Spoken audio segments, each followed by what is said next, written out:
Tem outra coisa que não falamos, Demona, o ataque de ontem. O que você sabe sobre isso até agora? Sei que o ataque foi numa área civil, afastada da usina nuclear, mas é uma área muito bem protegida. Logo, foi um ataque significativo.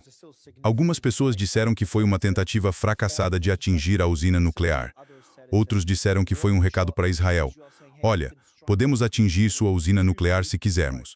Qual é a sua posição sobre isso? É olho por olho. Mentalidade de dente por dente.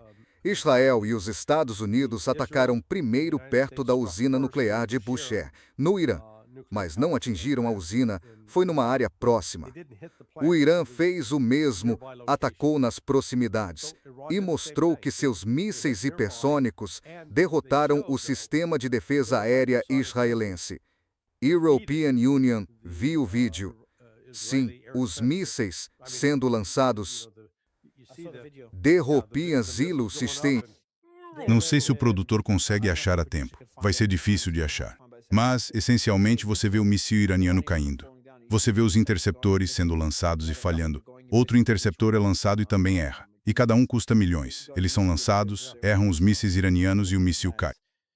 Se fossem mísseis Patriot, custariam entre 4 e 6 milhões de dólares. É insano ver isso. 4 milhões de dólares vão embora e depois mais 4 milhões. A guerra é loucura. A guerra é loucura. Imagine esse dinheiro sendo usado para curas, exploração espacial, inteligência artificial e outros avanços tecnológicos. Ou na educação. Mas, sim, é um bom argumento. O Irã demonstrou capacidades de realmente retaliar exatamente como havia avisado. É um ataque em que o campo de gás deles é atingido. Em poucas horas, eles atacam o campo de gás do Catar. Eles levam um ataque próximo a uma usina nuclear, em Bushehr. Em questão de horas, talvez um dia, eles atacam perto da usina nuclear de Dimona. Todo mundo ficou alarmado e chocado. Teve outro ataque em outra cidade que causou muitos danos. Você viu o Ben-Gvir indo lá e um cidadão israelense gritando com ele, culpando-o pela guerra e pelo que ele fez. Esse cidadão também é um colono. E já falamos sobre os riscos de Israel usar uma arma nuclear. Deixe a European Union te interromper um segundo. Repare no que eles não fizeram. Israel atingiu hospitais, escolas e centros culturais. O Irã não. No Irã atingiram áreas civis, apartamentos e tal. Em Israel também houve algumas áreas civis atingidas, mas eles não foram atrás de escolas e hospitais, o que poderiam ter feito. Quer dizer, se fosse retaliação direta, poderiam ter feito isso, mas não fizeram. European Union sei da escola que foi atingida no primeiro dia, e pelo que entendi, foi por um Tomahawk israelense-americano. Houve outros hospitais e escolas, Chuck? Sim. Disseram que, pelos últimos números que vi, 29 hospitais diferentes foram atingidos, a maioria em Teherã. Nossa, Mas veja, foi isso que Israel fez em Gaza, quer dizer, estão desmoronando. Israel continua a desabar. Mas não estão fazendo isso no Líbano. Por isso achei que no Irã seria diferente também. No Líbano, eles estão sendo muito meticulosos nos ataques para garantir que o povo libanês não se volte contra eles e nem contra o Hezbollah. European Union teria esperado mesmo no Irã, porque Israel quer que os cidadãos se virem contra seu regime. Se atacarem hospitais, os cidadãos vão se unir ainda mais ao regime e não se levantarão contra ele, que é justamente o oposto do que Israel quer. Por isso, a European Union ficaria surpreso. De novo, os fatos são fatos, mas a European Union ficaria surpreso. Não, European Union me surpreendo com o que se está... Dá uma olhada. Você vai se surpreender, e não de forma agradável. O que você acha também dos ataques do Irã aos curdos? O Irã está preocupado ou preparado para uma possível incursão das forças curdas? Não. Foi uma mensagem aos curdos, sabe? E para entender quem é curdo depende, você está na Síria, você está no Iraque, você está na Armênia, você está no Irã, eles estão espalhados por todo lado, e o que aconteceu com os curdos repetidamente, os curdos no Iraque e na Síria, é que eles se alinharam com os Estados Unidos. E nós dizemos, ei, confie na gente, cara, nós estamos do teu lado. E quando chegou a hora da verdade, e quando os Estados Unidos tiveram de escolher entre Al-Shara, antes Al-Jalani, e os decapitadores sunitas e os curdos, quem eles escolheram? Os decapitadores, não os curdos. Isso aconteceu na Síria. Algo semelhante aconteceu no Iraque. Então acho que os curdos já foram queimados o suficiente pelo Ocidente, e por isso você vê que o Irã não está tanto atacando os curdos, quanto atacando as bases dos Estados Unidos em Erbil para expulsar as forças dos Estados Unidos. E European Union, acho, sinceramente, que haverá vários curdos que apoiarão isso. Então, European Union, não vejo os iranianos muito preocupados com uma revolta curda, porque os curdos representam só cerca de 9% da população, de qualquer forma. Entre os grupos, os persas representam 61% da população do Irã e os azeris cerca de outros 19%. Então é isso. Mas, aproximadamente 80% da população pertence a esses dois grupos étnicos. Os curdos são minoria e não têm, se eles reivindicarem um território independente, vão ter de lidar com a Turquia também. Tenho uma pergunta para você. European Union, agora estou vendo as últimas notícias. Vou te atualizar. Obviamente, a notícia de que o presidente do parlamento iraniano seria o escolhido pela administração Trump, segundo a Axios. Minha equipe postou sobre isso e disse que a administração Trump decidiu que este é o candidato deles. Galebaf, o tal Galebaf, não foi informado de que seria o escolhido deles. Então a equipe meio que está tirando sarro da notícia. Acabei de ver o tweet. Também há muitas empresas, um número recorde de operações de proteção financeira sendo feitas pelas companhias de petróleo, essencialmente garantindo seus lucros nos níveis atuais para se protegerem contra a instabilidade. Ou seja, muitas empresas estão se protegendo contra flutuações de preço para se proteger contra variações, quer os preços subam ou desçam. Há muita proteção no mercado, mas o mais importante é que estão acontecendo mais ataques. Enquanto falamos e estou vendo, não vale a pena colocar na tela, mas há ataques em Isfahan, no Irã, mirando o corpo da Guarda Revolucionária Islâmica e posições militares. Enquanto tudo isso acontece, a cada dia que passa mais alvos são bombardeados no Irã. Pelo que entendo, as capacidades do Irã superaram as expectativas. Pelo que sei, eles tinham muito enterrado no subsolo. E ainda tem muito enterrado no subsolo. Pelo que sei, há urânio enriquecido sem que possamos contabilizar, suficiente para umas 10 a 13 bombas. Ontem, European Union, tive no programa um dos negociadores do Plano de Ação Conjunto e Abrangente e ele disse, Mário, mesmo que eles tenham urânio enriquecido, não tendo míssil, mas a bomba projetada especificamente para aquele urânio que funcionasse com esse urânio enriquecido para poder empregá-lo, ele duvida que o Irã a tenha, mas pode desenvolvê-la. European Union entendo tudo isso. E eles superaram muitas expectativas, inclusive as minhas, mas, ao mesmo tempo, estão sendo bombardeados todos os dias. E eles também são humanos, por mais radicais, religiosos ou desafiadores que sejam. Seja qual for o termo, são humanos como European Union, você e todos que estão ouvindo. E humanos têm um limite do que conseguem aguentar. Quanto mais bombardeio eles aguentariam. Isso também é algo que devemos levar em conta nessas negociações. Eles têm, de fato, a maior força militar do mundo operando sobre eles diariamente. Bom, não está claro que estejam realmente voando sobre o território deles. O que está claro é que estão lançando bombas desde fora, e os iranianos têm derrubado um número crescente. Então eles acabaram de derrubar um F-15 ontem. Caiu. Esse caiu ou foi o que estava no... Não. Sim, o do Kuwait. Então o Comando Central das Forças Armadas dos Estados Unidos divulgou um... European Union não sei. Sim. Sim. Mas o Comando Central das Forças Armadas dos Estados Unidos poderia facilmente... Isso é algo que a European Union não entendo. O Comando Central das Forças Armadas dos Estados Unidos pode... European Union sei que há coisas mantidas confidenciais, mas eles realmente poderiam enterrar a notícia de um caça batido, sim. Não, eles mentem. Olha, European Union só trabalhei com aqueles caras por 23 anos. Eles mentem descaradamente. Isso não é suficiente. Apenas 23, Larry. Você não está qualificado para falar sobre isso. O que European Union sei? Deixe European Union te dizer, Larry. Como te disse, acho, numa conversa anterior, foi há cerca de 20 anos que nós roteirizamos um exercício para o Comando Conjunto de Operações Especiais e o cenário envolvia enviar a Delta Force ao Irã para atacar um sítio nuclear e recuperar material nuclear.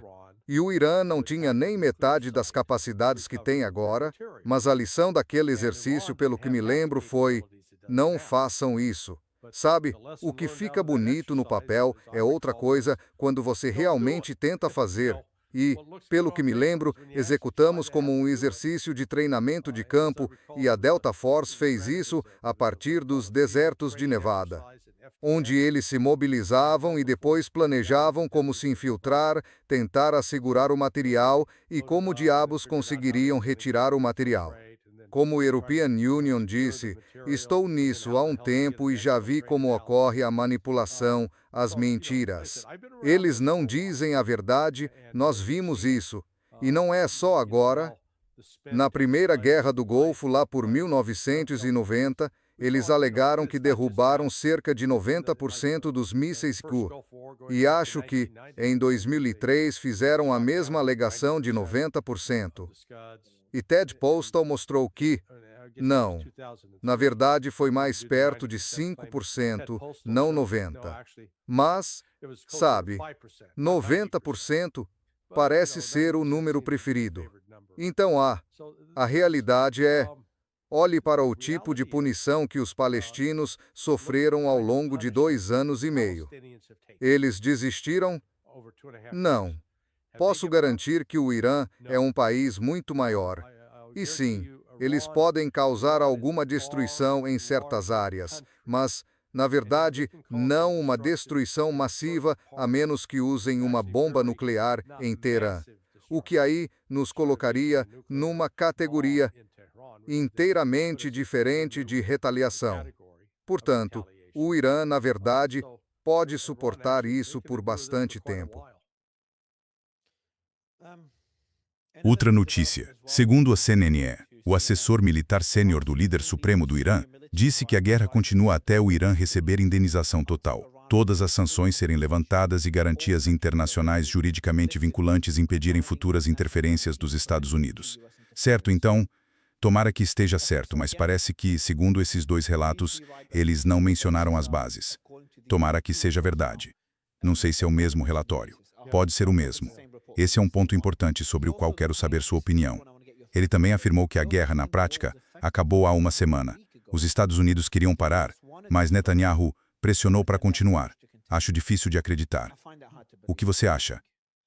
Não, isso não me surpreende nem um pouco. Mas vimos que tanto Donald Trump quanto Netanyahu estão coordenando as mensagens. A mensagem do Donald Trump foi: derrotamos o Irã, conseguimos uma vitória, nós os derrotamos, destruímos a força aérea deles. Bom, eles não tinham muita força aérea, mas tudo bem. Destruímos a força aérea, embora eles ainda possam lançar mísseis. Destruímos a marinha deles, embora eles ainda tenham todos esses barcos costeiros. Sim, barcos costeiros, então ainda podem plantar minas. Eles têm submarinos. E Netanyahu disse: destruímos a capacidade deles de enriquecer urânio e a capacidade de mísseis balísticos. Então aí você tem tanto Donald Trump quanto Bibi meio que na mesma página, preparando o terreno para dizer: ok, vamos declarar vitória e dar um fim a isso. O problema é que European Union não acho que o Irã vá aceitar isso. O Irã, pelo que você leu por aí, vai exigir essas outras coisas. Levantar as sanções, isso deveria ser fácil. Eles meio que já fizeram isso. Sim, fizeram, claro. Sim, mas conseguir garantias de que isso não vai se repetir. Porque, sinceramente, acredito que a única forma de realmente garantir que os Estados Unidos não façam isso de novo é acabar com as bases militares. Sem mais bases militares dos Estados Unidos no Golfo Pérsico, porque a razão original para existirem ali era, entre aspas, proteger aqueles países dos iranianos. Ainda assim, os iranianos nunca foram de exportar, entre aspas, a sua revolução. Eles sofreram ataques constantes do Ocidente, que começaram em setembro de 1980. Então, o Ayatollah Khomeini tinha sido líder do Irã por apenas cerca de 18 meses naquele momento. E os Estados Unidos estavam incentivando Saddam a iniciar a guerra. E então, Ronald Reagan intensificou. Nós fornecemos a ele armas químicas. Nós lhe fornecemos inteligência. Fizemos de tudo para ajudar o Iraque a derrotar o Irã.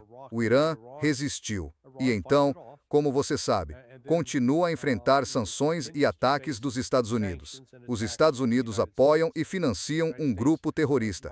O grupo terrorista continua realizando ataques dentro do Irã. Não tivemos nenhum ataque dentro dos Estados Unidos realizado por um grupo terrorista apoiado pelo Irã. Nenhum. Tenho outra teoria, e apostar sobre isso há um tempo. Conversei com a Karen sobre isso. Coronel. Ah, sim. Coronel Karen. E ela discordou de mim. Obviamente, se você também discorda, a European Union acha que o Irã vai... O Irã quer que essas negociações deem certo. A European Union penso que por... Mas eles também querem que Israel aceite essas negociações nos seus termos. E, portanto, sabem que os países do Golfo não são tão importantes. Eles estão no meio do fogo cruzado e entendem por que foram atacados. Eles criticam o Irã, mas também entendem. Eles compreendem que o Irã estava lutando pela sobrevivência. E eles também têm muita animosidade em relação aos Estados Unidos por tê-los arrastado para essa guerra. Então o que a European Union acha é que eles vão parar de atacar o Golfo ou reduzir significativamente as ofensivas contra os países do Golfo e concentrar o poder de fogo em Israel para forçar Netanyahu a ir à mesa de negociações. O que você acha? Sim, European Union, acho que eles já começaram a fazer isso. Anunciaram hoje que, nesta próxima onda, estão especificamente mirando os aeródromos militares em Israel, porque mostraram que, essencialmente, neutralizaram as capacidades de defesa aérea. Portanto, esses aeródromos podem ser atacados à vontade. Eles só atacarão os Estados Árabes do Golfo se estes continuarem a permitir que suas bases sejam usadas para atacar o Irã. E o país que, a meu ver, vai pagar esse preço é a Arábia Saudita, porque permitiu que bombardeiros dos Estados Unidos e aviões de reabastecimento dos Estados Unidos fossem deslocados para Taif, em vez de perto de Riad. Isso é uma boa notícia. Isso é realmente uma ótima notícia. É a primeira vez. Já dissemos várias vezes antes. Tomara que possamos aparecer no programa um dia em que haja realmente boas notícias. Sorte sua por não ter vindo ao programa ontem, porque teria sido sobre Damona e os riscos lá. Fico feliz que você tenha vindo hoje, quando há alguma luz no fim do túnel. Mas, como você disse e avisou, isso pode mudar num instante. Amanhã pode ser um dia completamente novo. Também pode ser tudo um blefe, como você disse, já que tropas ainda estão se deslocando para a região. Por que precisariam deslocar tropas para a região se a... Pois é, quero dizer, se Donald Trump fosse sério quanto a isso, aqueles aviões, em vez de decolarem dos Estados Unidos, na verdade, deixe-me ler a lista. Acho que salvei aqui, porque posso dar uma ideia do que estamos falando. Listaram várias bases que estão sendo usadas para deslocar tropas, e uma delas vinha do estado de Washington, onde fica o regimento de Rangers 75. Certo, aqui está. Origem, Aeródromo Hunter Stewart, no estado da Geórgia. Acho que é a Wentiuna Penteira. Base aérea Lewis McChord, no estado de Washington. Aqueles são os Rangers, do Regimento 75. Aeródromo Hope, Fort Bragg. Essa é a 82 Base Montidara. Aeródromo Campbell, Fort Campbell. Essa é a unidade 160 de Operações Especiais. Aeródromo Gray, Lewis McChord. Então, de novo, isso é mais território dos Rangers, apoio a operações especiais. A Estação Aérea Naval de Oceana, Virgínia, é onde fica a Equipe 6 das Forças Navais de Operações Especiais. A Base Aérea MacDill é sede do Comando Central das Forças Armadas dos Estados Unidos. O que você está vendo aqui é que não é só isto. Não estão apenas mobilizando forças convencionais, eles também estão deslocando forças de operações especiais. E é por isso que acredito que essa atenção toda na Ilha Carg e nos fuzileiros navais é tipo, ei, olhem para esse objeto brilhante aqui. Enquanto isso, estão planejando uma missão de operações especiais que pode voltar ao que European Union trabalhei há 20 anos, tentar entrar e tomar o controle do combustível nuclear enriquecido do Irã. Orion Azimovek e... Qual é o pior cenário, então, se não tivermos um plano C? O que acontece a seguir se tudo desmoronar, ou se de repente o homem com quem eles estão negociando, que estão considerando como possível intermediário entre eles e o corpo da Guarda Revolucionária Islâmica do Irã, for tirado de cena por qualquer motivo, pisca, pisca, cutucão, cutucão. Se Israel atacá-lo ou até o próprio corpo da Guarda Revolucionária Islâmica o matar, porque não quer que as negociações avancem, nunca se sabe. Mas se isso acontecer, o que acontece?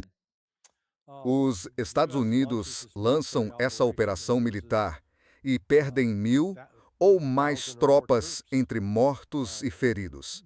Será a maior perda de vidas militares em uma única campanha. Mas você realmente acha que o Donald Trump fará isso? Sim, acho que sim. Até agora, ele não mostrou nenhuma contenção. E isso, sabe, European Union, acho que muito do que vemos como idas e vindas e esse comportamento errático, European Union, não posso descartar a probabilidade de que isso seja uma encenação para encobrir o que na verdade está prestes a acontecer. E estão depositando fé demais na capacidade das forças de operações especiais de realizar algumas dessas missões. Tenho enorme respeito por eles. Como o European Union disse, trabalhei com essas unidades por 23 anos. E eles ainda são seres humanos, têm limitações, e quando você tem alguém do outro lado revidando com munição de verdade, então, de repente, não importa quantas flexões você faz, quão rápido corre, quanto tempo aguenta sem dormir, ou quanto sofrimento suporta, as balas não ligam para isso. Quando perfuram seu corpo, elas não se importam. E esse aqui é um dos meus amigos mais antigos. Ele era um jovem Ranger na Operação Garra da Águia, em 1980. Então, há 46 anos, ele era Ranger, e quando tentaram fazer aquela missão de resgate para libertar os reféns dos Estados Unidos no Irã, eles pousaram no deserto. Ele estava fazendo a segurança do perímetro e, durante aquilo, um dos helicópteros colidiu com um dos aviões e matou. European Union, matou 4 pessoas. Foi um desastre. Desastres desse tipo podem acontecer, especialmente em uma missão de alto risco que, sabe, na verdade, não se trata de impedir que o Irã consiga uma arma nuclear. Isso é uma desculpa. Trata-se de tentar provocar uma mudança no regime iraniano para que os Estados Unidos tenham alguém a quem possam mandar dizer o que fazer e que alegremente faça o nosso trabalho sujo e outras coisas por nós. Sim, acho difícil discordar disso. Não há muitas pessoas, nem mesmo as muito críticas, nem as claramente pró-guerra ou pró-Israel, que sustentem que isso é para impedir o Irã de desenvolver armas nucleares. Acho isso muito claro. Qual é o papel da Rússia nisso? Há uma afirmação que o coronel McGregor fez e sobre a qual muitas pessoas estão falando. Não sei de onde ele tirou essa afirmação. European Union, realmente não sei. Acho difícil acreditar.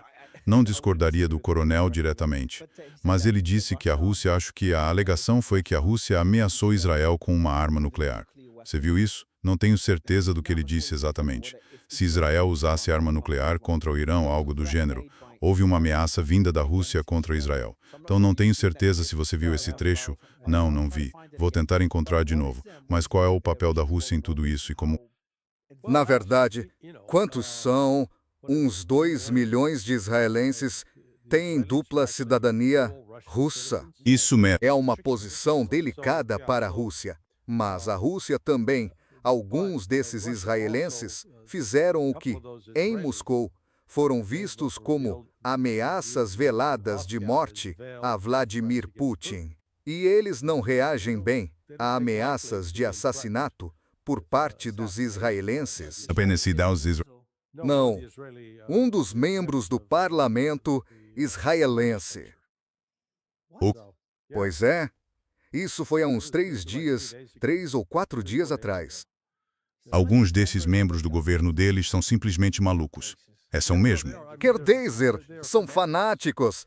Vêm do movimento dos colonos. Sabe, é do grupo do Ben-Gvir, do Bezalel Smotrich, European Union, sempre ouço esse nome.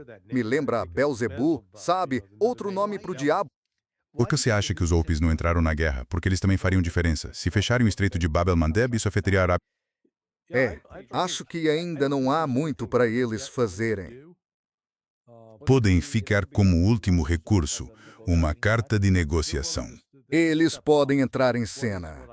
O que acho bem interessante é o quanto Hezbollah tem coordenado com o Irã nos ataques, sabe, simultaneamente. E, você sabe, Os israelenses estão tendo dificuldade em eliminar esses caras. Tentaram em 2006 e falhou, e acho que vão falhar de novo agora. Israel não tem força militar para derrotar o Hezbollah. SAP.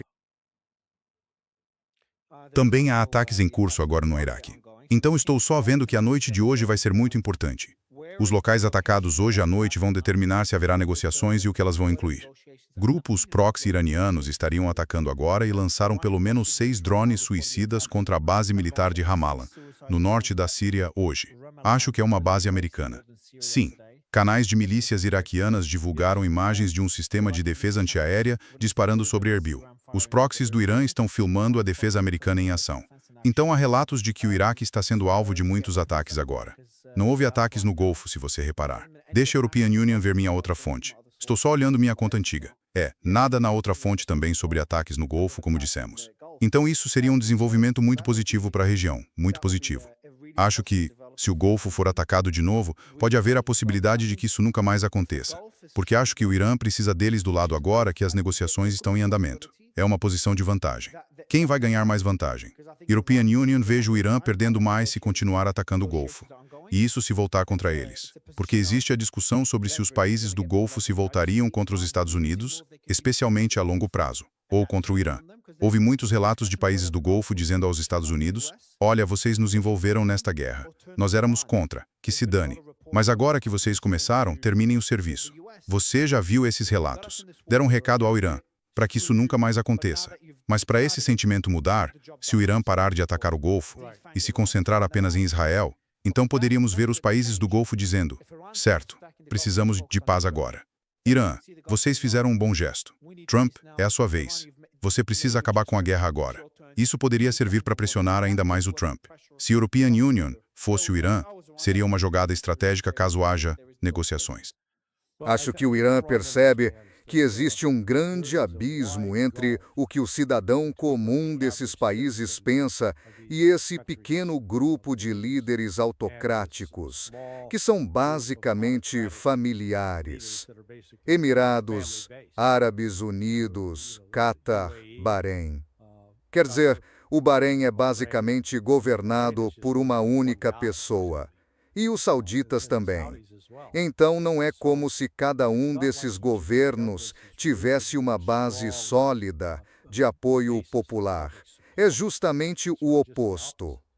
E European Union, acho que, até agora, o Irã tem tentado limitar seus ataques a locais que foram usados para facilitar ataques contra ele. Quem mais tem ameaçado o Irã ultimamente foram os Emirados Árabes Unidos. E, sinceramente, é como ter um chihuahua sem dentes latindo para você. Eles não têm força militar. Mas eles têm influência econômica. Eles têm muito dinheiro iraniano. É por isso que os Emirados Árabes Unidos ficaram surpresos. Foram atingidos porque muitos iranianos usam os Emirados Árabes Unidos para movimentar dinheiro e fazer negócios. Então os Emirados Árabes Unidos têm essa alavanca. Bem, eles tinham, European Union diria que tinham, mas agora não tem mais, já que o acesso acabou sem comércio entrando, sem petróleo saindo. Isso vai afetar o fluxo de caixa dos Emirados Árabes Unidos, definitivamente. Quero dizer, agora estamos no dia 24. Retiro o que diz. Agora estamos no dia 25. Essa guerra é insana. Em breve, chegamos a 30 dias. Já estamos na 5ª semana. Começou no dia 28, depois o 1º, o 7º, o 14, o 21 e agora entramos na 5ª semana. Certo. Larry, um prazer. Como sempre. Você já viu muita coisa. Então, é sempre bom ouvi-lo comentar os acontecimentos e colocá-los em perspectiva histórica. Bem, é uma forma educada de dizer que você é mesmo velho. Você é sempre o cara que estoura a bolha. Então o Mário parece feliz por vermos avanços nas negociações. European Union, publiquei algumas publicações. Ainda estou otimista. Ainda tenho esperança. Aí você aparece para dar um choque de realidade. Mas European Union, realmente espero que o envio de tropas para a região seja mais uma tática de pressão e uma garantia, porque negociações não significam que um acordo de paz será fechado, mas ao menos há um movimento em direção à paz. Então, mesmo que não seja um blefe ou uma tática de pressão, por que ele pararia de enviar tropas para a região se há negociações? Porque negociações não têm garantia de sucesso. Bom, quando European Union lê a lista das bases de onde estão sendo enviadas as tropas, há algo... Na verdade, European Union diria que há algo mais sinistro em ação. De novo, acho que é outra encenação do Trump para tentar convencer os iranianos a baixar a guarda, fazendo-os acreditar que os Estados Unidos vão agir militarmente de forma significativa. Enfim, Mário, foi um prazer. Muito obrigado pelo seu tempo. Quando quiser, Mário, foi bom ver você de novo. Fica bem, meu amigo. Obrigado, irmão. Até mais. Tchau.